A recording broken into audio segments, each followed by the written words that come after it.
Back to news కి మిగిలిన details చూద్దాం.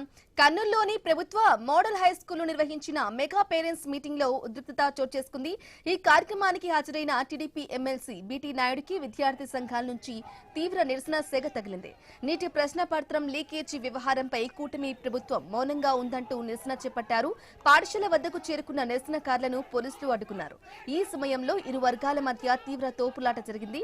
విద్యార్థి సంఘాల నాయకులు పాఠశాలలోకి దూసుకెళ్లి ఎమ్మెల్సీ బీటీ నాయుడుని నిలదీశారు. దీంతో మెగా పేరెంట్స్ మీటింగ్ ను అధికారులు అర్ధాంతరంగా ముగించాల్సి వచ్చింది. నీటి లీకేజీకి బాధ్యత వహిస్తూ కేంద్ర విద్యాశాఖ మంత్రి ధర్మేంద్ర ప్రధాన్ తక్షణమే రాజీనామా చేయాలని విద్యార్థి సంఘాల నేతలు డిమాండ్ చేశారు.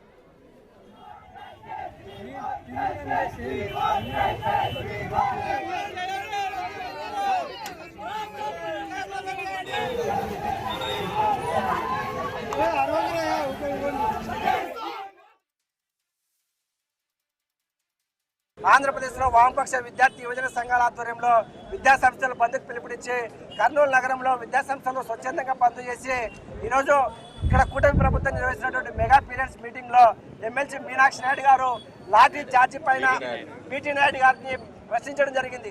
ఢిల్లీ జంతర్ మంతర్ దగ్గరటువంటి లాఠీ చార్జీ పైన కూటమి ప్రభుత్వం స్టాండ్ ఏదని చెప్పేసి, అదేవిధంగా మీరు బీజేపీ ప్రభుత్వంలో భాగస్వాములుగా ఉన్నారు, రాష్ట్రంలో విద్యార్థుల భవిష్యత్తు నాశనం అవుతుంది కాబట్టి ఈ నీటి లీకేజ్ పైన కూడా మీరు స్పందించాలని చెప్పేసి డిమాండ్ చేయడం జరిగింది.